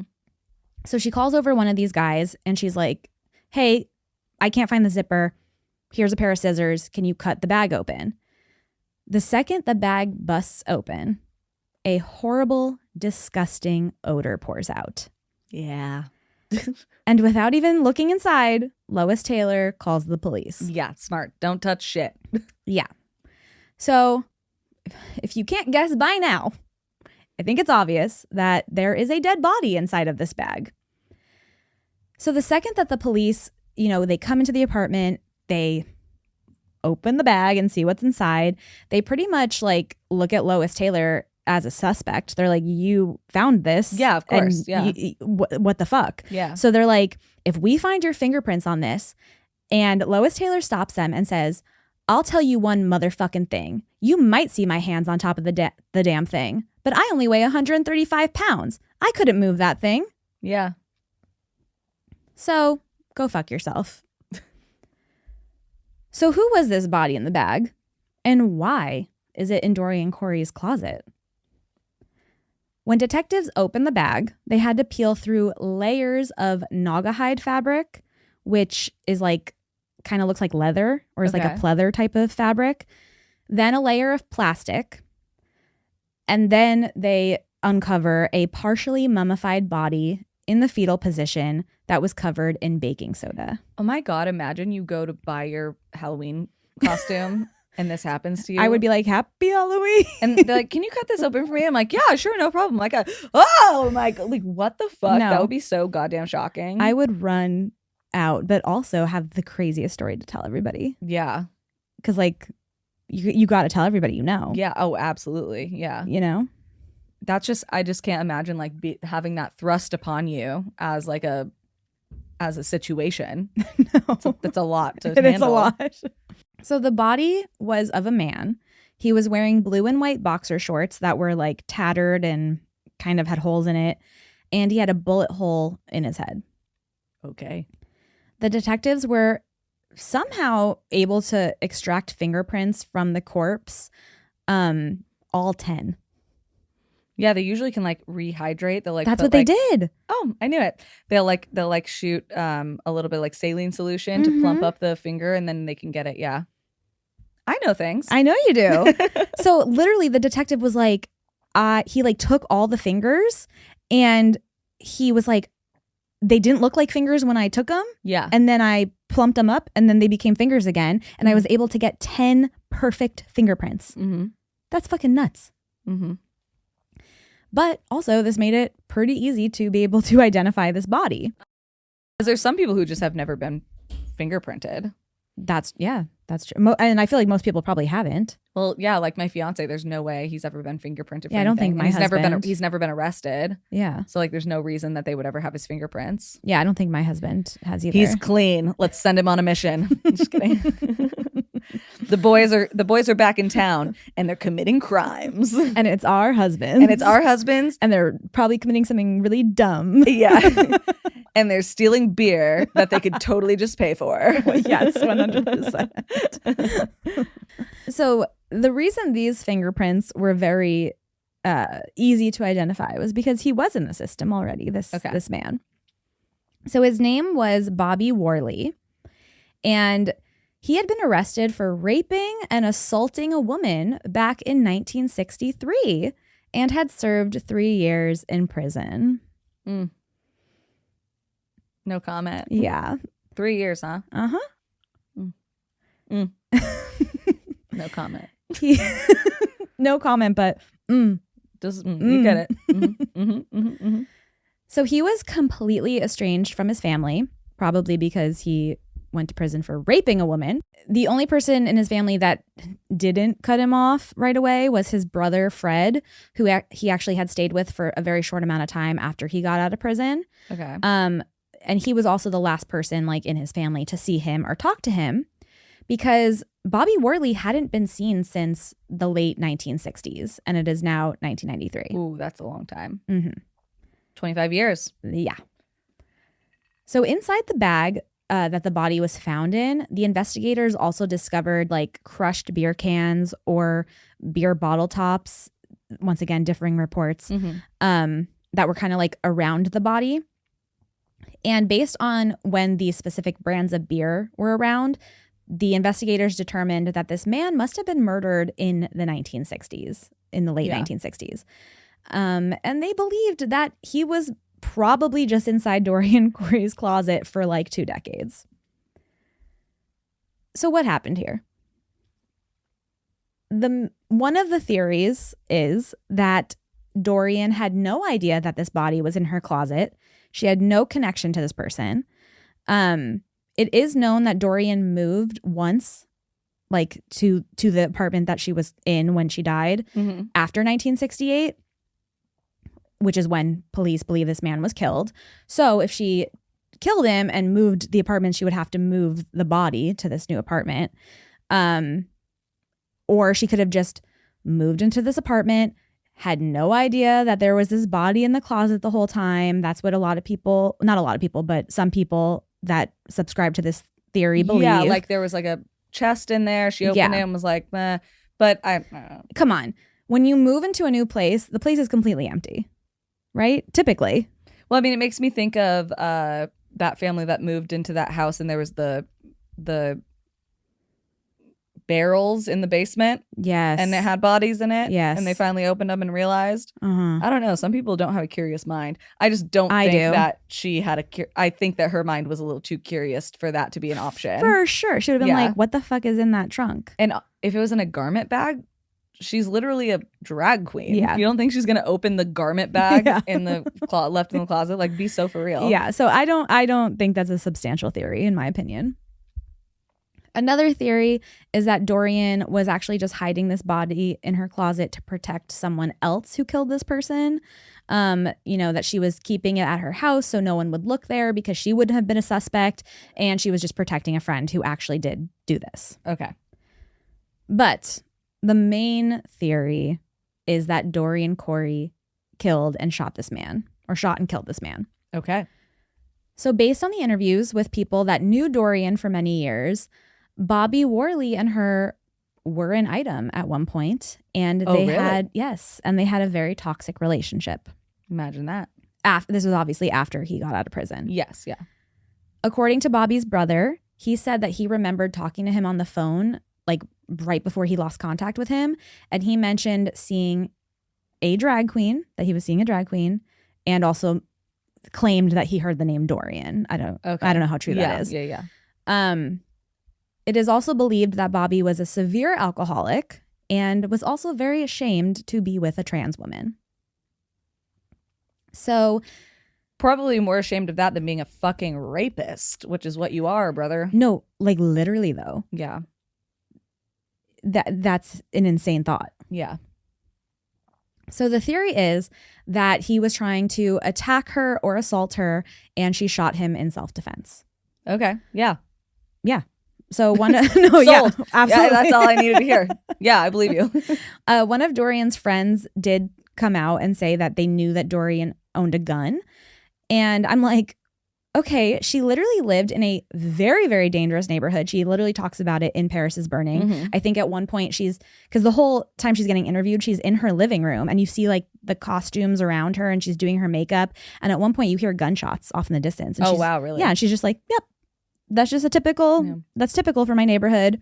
So she lives in a very dangerous neighborhood. She's a Black trans woman in the 60s, 70s, 80s, whatever. Yeah, of course she has to fucking have something to protect herself with. Like, Are you fucking kidding me? It's not just protect the dolls, it's arm the dolls. Yes, thank you. Mm-hmm. Allegedly, Lois Taylor found a note on the bag. This is what she told police that said, "This poor man tried to break into my home and rob me." But did they ever find said letter? Allegedly, no. Okay. There's no like actual concrete evidence of this. And in my opinion, if Lois Taylor did tell police this, I think she was probably just trying to cover up for Dorian because that was her bestie. You know what I mean? And be like, hey, look, this was clearly self-defense, police. Look at the note I found. To further this theory, there was a short story that was found after Dorian's death that she wrote. And it was all about a transgender woman who killed her lover after he was trying to force her to have a sex change. And a lot of people kind of think this could have been based off of a real life conversation or argument or situation, or maybe it happened after she killed this guy. Who knows? Yeah, you know, because allegedly that body was dead for 20 years. You know, for a long time. But once again, if she did move to this apartment after 1968, which was after Bobby was already killed. You know, a lot of people say, well, there's no way because like, how could she move the body? Dorian was over 6 feet tall. So I imagine that she could probably lift the garment bag. Nobody was smelling it. If it was in like a trunk, like she could have just It was in a trunk wrapped in she could have just so had much movers fabric. Move it. Yeah. Literally. So much fabric, so much saran wrap. And was filled with baking soda to cover the smell. Clearly, no one was smelling it. Literally, the body was in her closet while she was being interviewed for this documentary. Yeah. So nobody fucking knew. Yeah. So just move the... She probably just had the these movers. are my costumes. Yeah, she in probably the just trunk. had the movers move it. Hey, can you tape that one shut? Yeah, thanks. Yeah, there's literally so many ways she could have moved it. Come on. Let's be so fucking for real right now. Yeah. A lot of people do ask the question, well, why didn't she just go to the police if it was self-defense? Oh, the Black trans person? Yeah, that's the people the police are so nice to all the time. Yeah, I didn't even have to answer my own question. I knew you would. Shut the fuck up. You guys, she is a Black trans woman who is also a drag queen in Harlem, New York, in a rough neighborhood in the fucking 60s. Why the fuck would she call the police? Come on. Like, be smarter. You know what I mean? Yeah. Like, if you literally ask that question, really think. And queer people, especially trans people, were murdered and attacked so often back then. Still are. I was just gonna say they still are. So you can imagine how bad it was in the 60s, 70s, 80s, 90s, because they still are to this day. And it was worse back then. One of the main girls that was featured in Paris is Burning, Venus Extravaganza, was violently murdered during the filming of the documentary, and she was only 23 years old. Yes. The life expectancy for a trans person is literally less than half of a cis person, and that is because of the murder and suicide rates. Like, I fucking put that in your fucking brain before you think negatively about a trans person, like genuinely. I looked up like most of the people that were featured, like most of the main characters that were featured, they all died. Yeah. And most of them died at very young ages right after the fucking film was made. So literally all of them died. Yeah. So yeah, Dorian needing to do something drastic in self-defense from a man who already had a history of abusing women and also was clearly embarrassed of his own sexuality. Yeah, it's not a far-fetched idea that maybe she fucking had to kill him. And also, when the trans panic defense is still usable in court, would you maybe think that you literally have no other option because they could just lie and say, I didn't know they were trans and I panicked when I saw it. And so, of course, I had to murder them. That literally gets people off to this day in court. Yep. Like, once again, grow up. So. Sorry, I'm not mad at you guys. No, I'm just mad in general. I know. Amanda always says that. She goes, why are you yelling? And I'm like, I'm not yelling at you. I'm just yelling. No, they know. Yeah. They know who you're mad at. Yeah. And it's not them. No. So this case is still unsolved. Unfortunately, this situation did taint Dorian Corey's legacy. She always wanted to be a big star. She always wanted people to, know her for her work in the ballroom and doing drag. And now whenever someone looks her up, this is kind of what comes up. Yeah. Like her allegedly, possibly, maybe murdering someone. And once again, listen, I don't know what happened. All I know is for certain, these are the things I know for certain. This man is a convicted rapist, and his family wanted nothing to do with him because he was a horrible, horrible person. And I do know that everyone that knew Dorian Corey fucking loved her. She was literally mother to so many young queer people that needed somebody. She helped them when they needed someone the most, and she took care of people. And that's what I know. So you can make your own judgments on the situation, but that's what I know. Yeah, same. To close this out, I will leave you with Dorian Corey's words on success that also were the words that closed out the Paris is Burning documentary. Let's hear them. I always had hopes of being a big star, and as you get older, you aim a little lower. And I say, you might still make an impression. Everybody wants to leave something behind them, some mark upon the world. They think that if you leave a mark on the world, if you just get through it, and a few people remember your name, then you left a mark. You don't have to bend the whole world. I think it's better to just enjoy it. Pay your dues and enjoy it. If you shoot an arrow and it goes real high, hooray for you.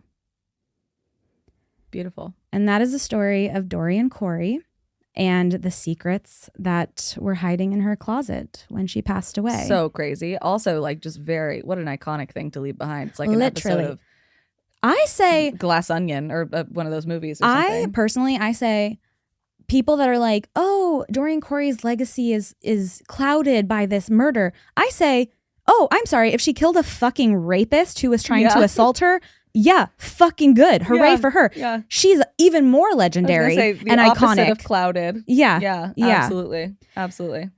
So one last thing I just want to say, as we now, when this episode comes out, we just celebrated Long Beach Pride.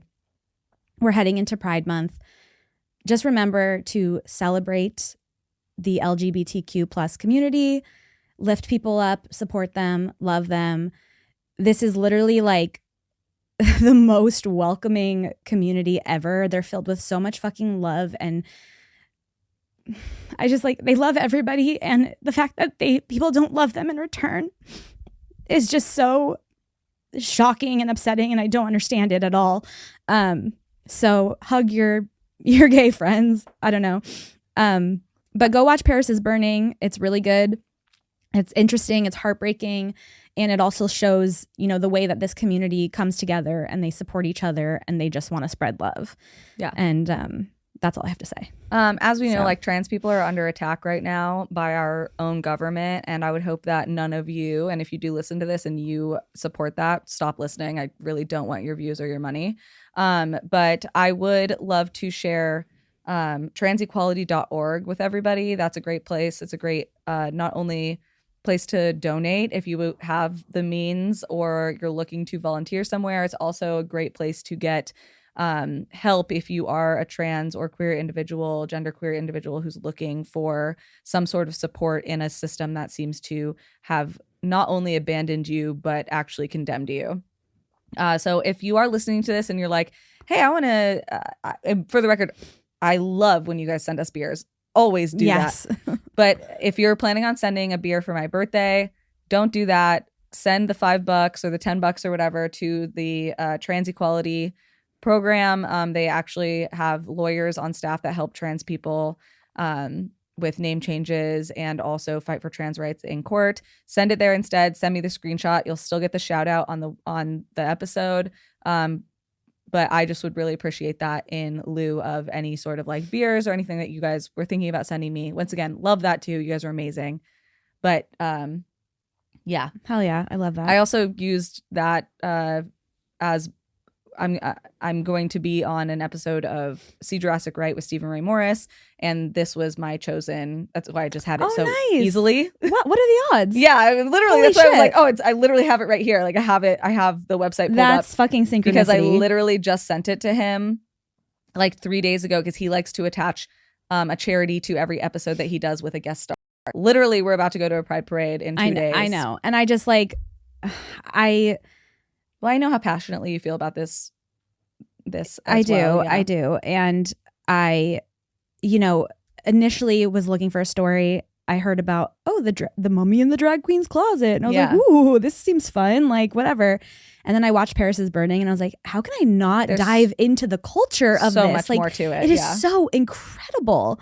And it just like, it blew me away, truly. Yeah, absolutely. Go watch Paris is Burning. It's a perfect thing to celebrate. I know, like, isn't Pride Month officially next month? June, yes. June, yeah. So we get geared Long up. Beach usually does it a little early. Long Beach which is one of the biggest Pride parades in the whole nation. Yeah. But yeah, thank you for sharing that. I had to. It was just so good. Well, how about we finish this out with a listener story from one of our cool kids? Let's do it. So this is from Ikenna. Oh, hello. And Ikenna says, "Hi, ladies. I've been meaning to write this for a while. My family has always been able to connect with energies or spirits beyond. I personally feel people, but it doesn't go much past saying hi or joking around with them. My mom, on the other hand, can see passed on people and they talk to her. She's a cool kid and generally the funniest person that I know. I love that. Bright spirits attract beyond people. My actual story is about my car crash. This was in 2022. I'm a hairstylist and was on my way from styling for a fitness competition. Super buff women in bikinis showing off their muscles. It was incredible. Hell yeah. Oh, I've seen Love Lies Bleeding, girl. I have severe anxiety, specifically when I first started driving. I had to go past Baltimore for the first time, worst traffic and roads ever, but was trying to be a big girl adult about it.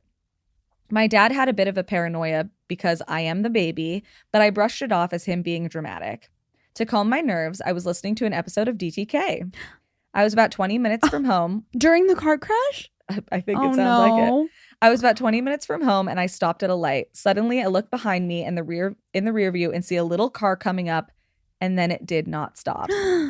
She slammed into me at 50 miles an hour going downhill on a rainy day. No. Right before she made contact, Amanda said, "Car crash," in the episode. No. Mm-hmm. I'm freaking out. She had a kid in the back, and as a nanny, I sprinted out of my car to make sure that the baby was okay. Her car was completely totaled. I had a Honda CR-V, so I shook a little bit, but was completely fine. Okay, good commercial for a Honda CR-V here. The baby was okay, thank God. We took care of everything, police exchanging info. She didn't have insurance, and witnesses. The main witness was a kind older man who walked up and said, "Hi, I'm actually a private investigator." Okay, what are the odds of that? I was in shock, so I stuck my hand out, shook it, and said, "Hi, that's cool. I do hair." He did not laugh. When I got home, my parents both ran to me and said that they knew that this would happen. Both of them earlier in the week had dreams that I had been in a car crash. My dad had a horrible feeling, but didn't want to ruin a career experience that I was excited about. They prayed over me together and agreed not to tell me. Did this just not line up with your fucking story? This is actually crazy. What the fuck? I would have freaked out, so it was a good call they didn't tell me. My dad's dreams specifically always come true. It's very scary. My childhood best friend was crying in his dream the day she found out that her mom had cancer. This is weird. This is weird. Your dad is clairvoyant. Luckily, everybody was okay. A week prior, I actually messaged the Instagram to thank you girls for keeping me company on the road. I was having a bad feeling about driving, just didn't know why. Oh. I really believe that something or someone was looking out for me.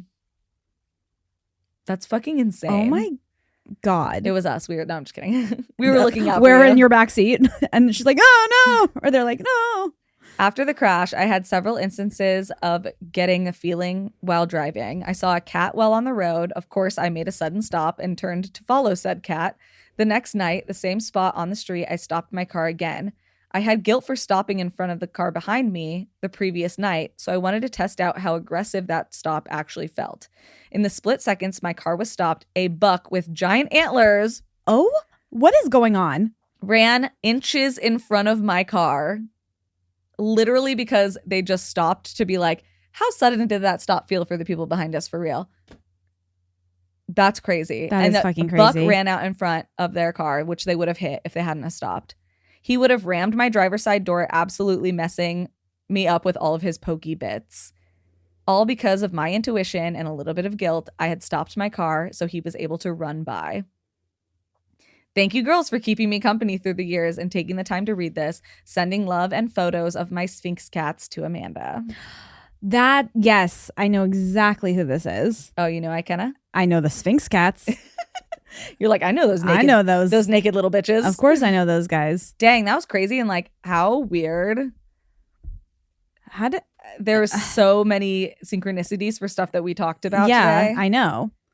There's a lot Like happening. the elk, your story, the dreams. Yeah. Like, what the fuck? Well, and there's like even and stuff, then me screaming car crash yeah, in the episode that they were listening to. Well, I was gonna say there's even like, I mean, you're on the Patreon, so you'll hear it. There's stuff that we talked about in the shot of Kool-Aid for this month that we literally recorded today that is synchronicity. Yeah, with this. Like yeah. that's so crazy. No, that's really weird. That's really crazy. Well, thank you for sending that, Ikenna, and thank you for being a cool kid.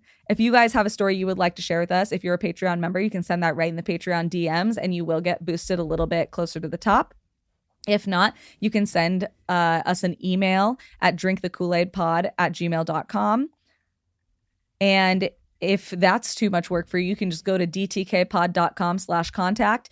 You can write us an email and you can also find our P.O. box there. We have gotten lots of lovely stickers and rings and tons of awesome stuff. And oh, yeah. Shout out House of Monsters for the tote bag and stickers. Oh, my gosh. And your design is so cute. So cute. We'll post it on Instagram so you guys can check that out. Yeah. But yeah, thank you guys so much. We just totally appreciate you. We totally dig you. Thank you for making the last 5 years of my life literally so amazing. Like as I'm coming up on my 32nd birthday. Oh my God. I was 27 when we started this. Like that's so crazy. You were 19 when we met. I know. No, I was 18. You were 18. I was 18 when we met. Oh my gosh. I know. We've been friends for so long. Oh my Almost gosh. 50, it's going to be 15 years soon. Oh my gosh. But yeah, thank you guys so much. We just totally dig you and we appreciate everybody's support and love and just awesome messages. And you guys are the best. But most importantly, make sure you keep that front door locked. Make sure you keep your mind open And keep drinking the Kool-Aid.